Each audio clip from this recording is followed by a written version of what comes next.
السلام عليكم ورحمة الله وبركاته. Waalaikumsalam warahmatullah. بسم الله الرحمن الرحيم. الحمد لله رب العالمين، الصلاة والسلام على أشرف الأنبياء والمرسلين سيدنا ومولانا محمد وعلى آله وصحبه أجمعين. رب اشرح لي صدري ويسر لي أمري واحلل عقدة من لساني يفقهوا قولي، أما بعد. Pada malam hari ini kita membahas tentang hadis yang ketiga, yaitu tentang rukun Islam. Rasulullah sallallahu alaihi wasallam bersabda, "Bunyal Islam ala khamsin." Dibangun yang namanya Islam itu atas 5 hal, 5 perkara. Jadi wong Jawa itu 5 perkara dibangun. Rasulullah memakai kalimat bangunan, bunyal Islam. Bangunan masjid ini tidak bisa cuma 1 tiang. Kalau 1 tiang itu namanya payung. Jadi kalau bangunan ini harus jelas. Jadilah sebuah masjid yang indah ketika sudah pas. Kanan kirinya, depan belakangnya sudah pas. Maka indah masjid tadi. Begitu juga dengan Islam. Jadi bunyal Islam ala khamsin, dibangun yang namanya Islam itu atas 5 hal. Yang pertama, syahadatu an la ilaha illallah wa anna Muhammadar Rasulullah. Bangunan yang pertama, landasan yang pertama, pondasi yang pertama adalah 2 kalimat syahadat. Nek jari wong Jawa kalimah soto. Jimat kalimah soto, itulah yang dikatakan 2 kalimat syahadat. Bagaimana 2 kalimat syahadat itu dibaca? Asyhadu an la ilaha illallah wa asyhadu anna Muhammadar Rasulullah. Asyhadu an la ilaha illallah wa asyhadu anna Muhammadan abduhu wa rasuluh. Boleh. Asyhadu an la ilaha illallah wa asyhadu anna Muhammadar Rasulullah juga boleh. Artinya apa? Saya bersaksi tiada Tuhan selain Allah, dan saya bersaksi bahwasannya Nabi Muhammad adalah utusan Allah. Boleh seperti itu. Boleh juga seperti ini.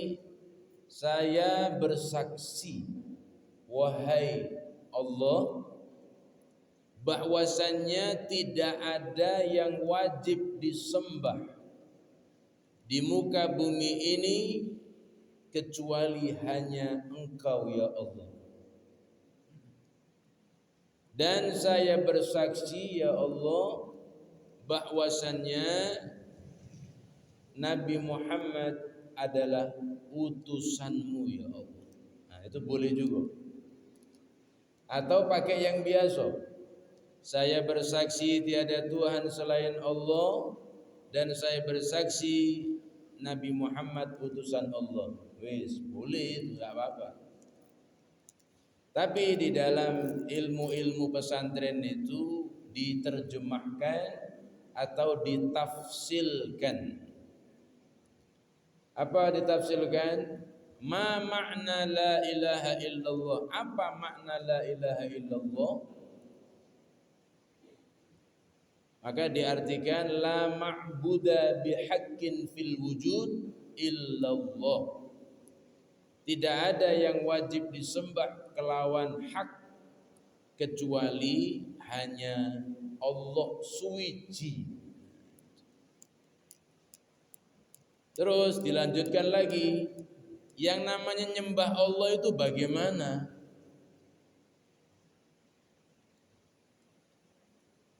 Kok beda antara sholat bahasa Arab dengan bahasa Indonesia sembahyang? Loh. Ya. Ada istilah le sembahyang oleh. Uang kok ndak sembahyang. Sembahyang ini bahasa wong Jawa. Sembahyang ini bahasa wong Jawa. Bahasa Indonesianya itu adalah sholat. Atau bahasa Arabnya itu adalah sholat. Moga sampean golei di dalam hadis, dalam Quran tidak ada itu. Bahasa sembahyang itu tidak ada. Jadi bagaimana yang dikatakan sholat? Nah, itu tadi. Sholat, ya. Sholat itu kaget pada rukun yang kedua. Kalau syahadat ini sembahyang, itu adalah orang yang menyembah kepada yang maha. Menyembah kepada yang maha apa? Maha kuasa, maha penyayang, maha pengasih, yang maha esa, yang sang hyang, sang hyang. Itu dari bahasa Sangsekerta, itu sampailah kepada kita, karena kita SS ini banyak wong Jawa, jadi ngandani anaknya itu ya sembahyang. Sembahyang. Nah, menyembah di sini tentunya sama. Sama bagaimana?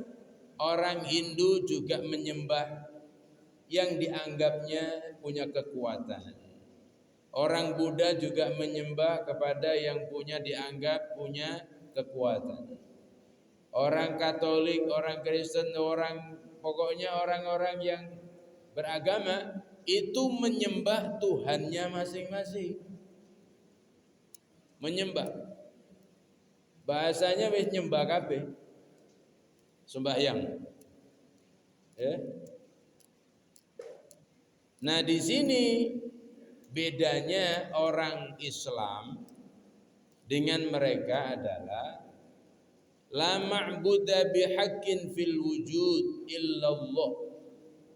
Menyembahnya kita kepada Allah itu bukan seperti menyembah memakai dupa atau menyembah dengan tangan dikepal atau diginikan atau dengan cara itu, enggak. Tapi menyembahnya orang Islam itu luas. Apa? Menggantungkan diri, berserah diri, itu bagian daripada menyembah Allah. Tawakal kepada Allah bagiannya, sabar kepada Allah. Meminta sesuatu dalam berdoa juga kepada Allah. Minta sehat, minta perlindungan, minta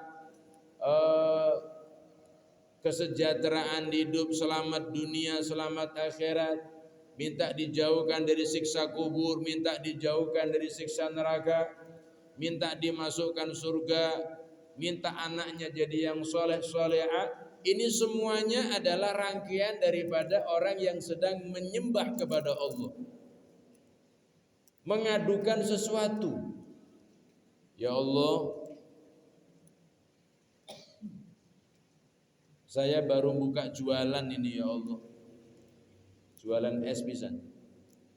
Lho kok wis udan ya Allah. Nah, ini namanya matur ning Gusti Allah namanya.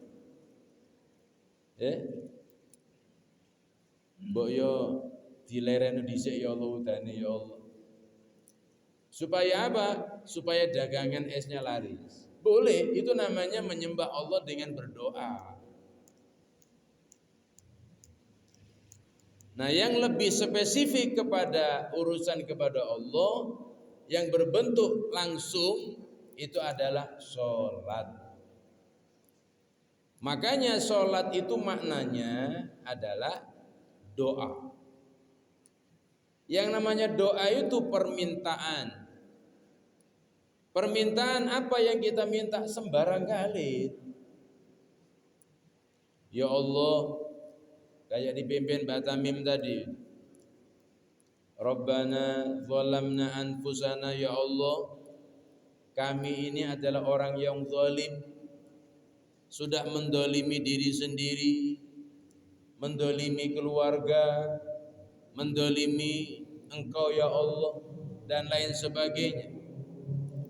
Wa illam taghfir lana, maka jikalau Engkau tidak mengampuniku, wa tarhamna, dan menyayangiku, lanakunanna minal khasirin, maka aku termasuk orang yang bakal rugi dunia dan akhirat. Minta kepada Allah. Nah, cara mintanya rodok podo. Cara mintanya rodok sama gerakannya tadi. Apa? Ada yang seperti ini, ada yang seperti ini, ada yang seperti ini. Ya, permintaan KB. Makanya wajar ada orang yang berdoa tidak galak seperti ini. Dikiranya apa? Mereka yang begini sama dengan mereka. Makanya dia cukup di tangan di bawah. Itu sudah sama dengan berdoa. Itu asumsinya seperti itu. Nah, berhubung ada anjuran daripada Rasulullah, la tad'ullaha bidhuhrik, jangan kamu berdoa dengan kedua punggungmu. Punggung. Jadi kalau orang berdoa itu begini dok, itu sama dengan orang berdoa dengan bahunya. Dan itu dikategorikan tidak sopan. Kenapa? Karena kita ini hamba. Makanya kata Nabi, tidak ada yang menghalangi dirimu mengangkat kedua tangan kecuali sifat penghambaannya kurang. Masih ada rasa egois, masih ada rasa merasa hebat dan lain sebagainya. Itu asumsinya seperti itu. Jadi orang berdoa itu bagian daripada menyembah kepada Allah, karena memang permintaan kepada Allah. Jadi menggantungkan segala sesuatu, kehidupan dunia, kehidupan akhirat, minta pertolongan kepada Allah, urusan dunia, urusan akhirat, ini semuanya kepada Allah Subhanahu wa ta'ala. Ini namanya orang yang sedang menyembah. Menyembah kepada yang maha kuasa, yang maha kaya, meminta sesuatu, pengabdian. Salah satu daripada bentuk pengabdian adalah sholat. Jadi menyembah ini larinya apa? Apa yang kita inginkan dalam kehidupan ini semuanya nomor satukan Allah. Apa baik? Sampean rodok loro kepala, minta kepada Allah. Ya Allah, kepalaku ini kok sakit ya Allah. Sembuhkan penyakitku ya Allah. Pergi ke toko beli oskadon. Ya, oskadon yuk. Piro sikok weh. Kakek kalau kumat nambah 2. Sikok diuntal, diumbi. Lo kok waras? Alhamdulillah. Jare wong Jawa tombo teko penyakit lunga. Ya jenenge tombo teko ya mesti lunga penyakit. Ya. Alhamdulillah. Alhamdulillah. Apa wes? Sakit pinggang mah itu juga. Ya Allah, pinggang aku kok loro kabeh ya Allah. Tak panggil tukang urut. Keliling-keliling cari tukang urut lanang ndak kate, ada mbah-mbah Tino. Bismillah. Diurut dikit, diurut jarak jauh. Kok sembuh? Alhamdulillah. Ini namanya pengabdian kita kepada Allah Subhanahu wa taala. Terus 2 kalimat syahadat ini mengesahkan Allah dalam segala sesuatu. Mengesahkan Allah dalam segala sesuatu. Tapi ini rodok berat. Rodok berat ya. Jadi begini ya. Tidak pernah yang namanya menduakan Allah artinya syirik. Ya, syirik. Syirik begini syirik. Sampean pakai cincin, ya pakai cincin. Terus sampean buka dagangan, laris dagangan tadi. Laris. Ini terus dapat seminggu cincinnya ditaruh di rumah, lupa bawa, sepi dagangannya. Oh, tahu aku. Besok dibawa cincin, laris meneh. Dicoba lagi, ditaruh di rumah, sepi deh. Nah, berarti cincin kak hai padek nih cincin. Nah ini yang namanya orang percaya dengan benda. Kalau sudah percaya dengan benda, akhirnya dia jadi termasuk orang yang menduakan Allah, itu syirik. Syirik itu orang yang menduakan Allah atau dinamakan dengan musyrik. Musyrikin itu golongan orang-orang yang menduakan Allah.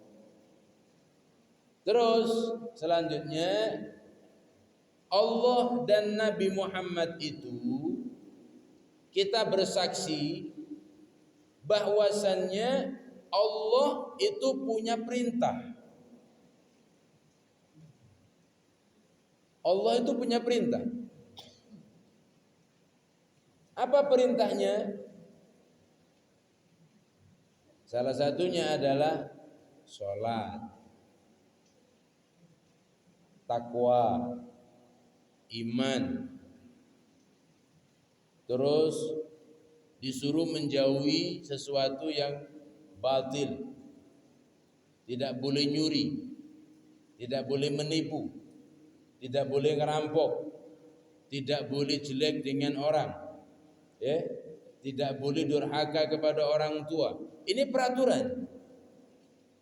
Ketika kita sudah bersaksi bahwasanya tidak ada Tuhan kecuali Allah, kita menyembah kepada Allah, maka ingat Allah punya peraturan.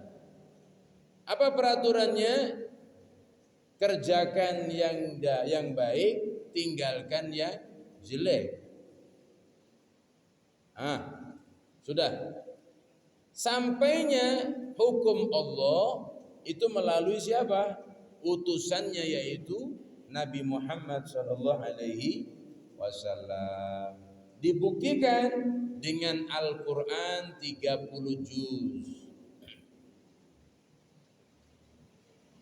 Sampai sudah ada kalimat wa ma umiru illa liya'budullaha mukhlishina lahuddin مخلصين له الدين حنفاء ويقيموا الصلاة ويؤتوا الزكاة وذلك دين القيمة. Tanda orang daripada melaksanakan perintah Allah ada apa itu? Salat. Nah, orang yang lengkap dua kalimat syahadatnya, tanda yang kedua adalah salat. Kayak sampean tadi, salat maghrib, salat maghrib, salat. Nah, salat ini pembuktian daripada dua kalimat syahadat. Salat ini masuk kepada perintah Allah yang disampaikan kepada Rasulullah dan disampaikan kepada kita selaku umatnya. Salat, hayya 'alas shalah. Podo cepak-cepak kabeh, podo berangkat ke masjid, salat. Nomor loro, perintahnya apa? Zakat. Zakat. Nomor 3, puasa di bulan Ramadan. Yang keempat, haji bagi yang mampu. Pelaksanaannya ini, pondasinya dua kalimat syahadat. Terus tiangnya ada 4. Tiangnya ada 4. Apa itu? Salat, zakat, puasa, haji. Pas sudah. Ka'bah itu terdiri dari 4 pilar. Makanya seluruh bangunan, kecuali bangunan orang Papua, kalau bangunan orang Indonesia itu mesti kotak di mana-mana. Pasti kotak. Terdiri dari 4. 4 tiang. Ini kotak ini. Kotak. Kalau orang Papua itu kan bikin bulat ya, dari apa namanya? Dari alang-alang. Itu lain ceto, itu nyalai primbon itu. Jadi bangunan itu adalah 4. Apa manfaatnya? Kenapa bangunan itu kotak? Karena iktidaan bi baitillah. Karena mengambil contoh dengan bangunan Allah. Ada orang bangun itu syukur bangun. Ngapa kok kota? Pokoknya kota. Ternyata nawaitunya adalah iktidaan bi baitillah. Allah mengajarkan bangunan itu kota. Makanya Ka'bah itu kota. Ono Ka'bah itu bulat itu tidak ada. Ka'bah itu kotak. 4. Jadi dibangun yang namanya Islam, pondasinya ada 2 kalimat syahadat. Wong salat, Allah dan Rasulnya yang dituju. Zakat, Allah dan Rasulnya yang menjadi dasar. Puasa karena Allah dan Rasulnya. Haji pun juga karena Allah dan Rasulnya. Ini aplikasi daripada 2 kalimat syahadat. Nah ini yashuddu ba'duhum ba'da. Antara satu dengan yang lainnya itu saling menguatkan. Coba bangunan ini ada satu tiang yang rapuh, hati-hati, bakal rubuh.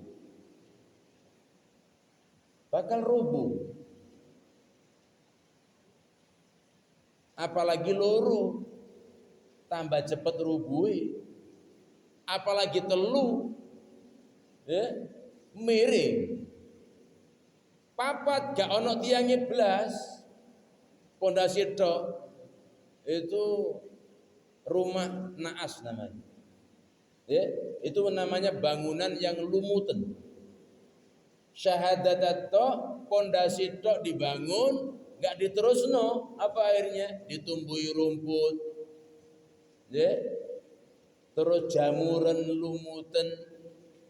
Ada orang nak belilah tanah aku yang sudah ada pondasinya. Apa kata wong Jawa zaman biyen? Nek onok tanah kok onok pondasine ndak diterusno aja dituku. Ngapa? Itu termasuk wong seret. Dari tanahnya bila seret. Kalau sudah beli tanah kok nggak iso bangun, itu berarti seret. Jadi wong Jawa tapi. Jadi apa? Makanya ada orang mengatakan tanah itu jodoh-jodohan. Ada orang beli tanah itu semakin berkah.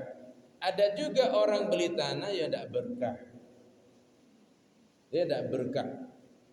Nah begitu juga dengan manusia. Nek menungso ini cuma 2 kalimat syahadat nyel, itu pun diwoco ketika ijab qabul tok. Sembayang ndak, zakat yo ndak, puasa yo ndak, apa meneh haji yo ndak, ya tadi kaya pondasi lumuten. Apa? Medeni wong.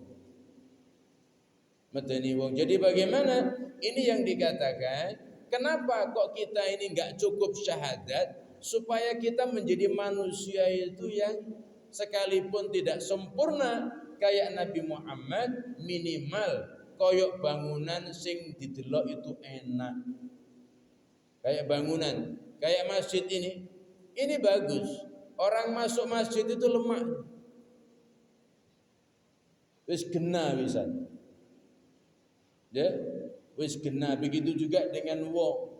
Wong itu kalau sudah sembayangi api, puasane yo api, zakate api, hajine api, ajaan ngomong api. Bagus sudah. Ya, syahadatnya bagus. Salatnya bagus, puasanya bagus, zakatnya bagus, hajinya bagus, lemak wong itu. Ya. Tapi kalau sudah ada 1-2 yang pincang, itu tidak bisa. Dan itu adalah merupakan bunyal Islamu ala khamsin. Jadi supaya bangunan itu lengkap, maka lengkapilah daripada orang Islam tadi. Dan alhamdulillah sampean-sampean ini termasuk orang yang bisa dikatakan lengkap sudah. Maca syahadat bendino. Maca syahadat itu bendino, bahkan berulang-ulang. Kapan berulang-ulang? Sebelum wudu maca syahadat. Sesudah wudu baca syahadat. Terus dengarkan adzan maca syahadat. Salat duhur maca syahadat ping 2. Salat asar maca syahadat ping 2. Maghrib ping 2. Isya ping 2. Subuh juga 2 kali. Tasyahud awal dengan tasyahud akhir. 2 kali ping 5. Berapa? 10 kah? 10 kali dalam sehari itu syahadat wis diwaca.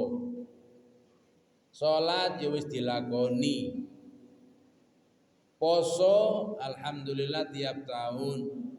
Zakat sekalipun elek-elek ya zakat 2 kilo 7 on wis mari. Tinggal haji. Haji ini ada yang sudah daftar, ada juga yang sebatas niat. Ya enggak apa-apa. Ibu-ibu tak sarankan ya, sampean jangan pernah tidak ada niat untuk haji atau umroh. Sekalipun sampean duit cuma 1.000 rupiah, niatlah untuk bisa umroh dan bisa haji. Jangan sampai umroh haji diukur dengan duit. Ya. Sebab banyak orang banyak duit tapi enggak sampai-sampai juga. Ya, niat. Ya Allah, nawaitu umroh, nawaitu haji karenamu ya Allah. Sambil ndonga, berangkatkan aku ya Allah, tambahkan rezeki aku ya Allah. Aku minta anugerah ya Allah.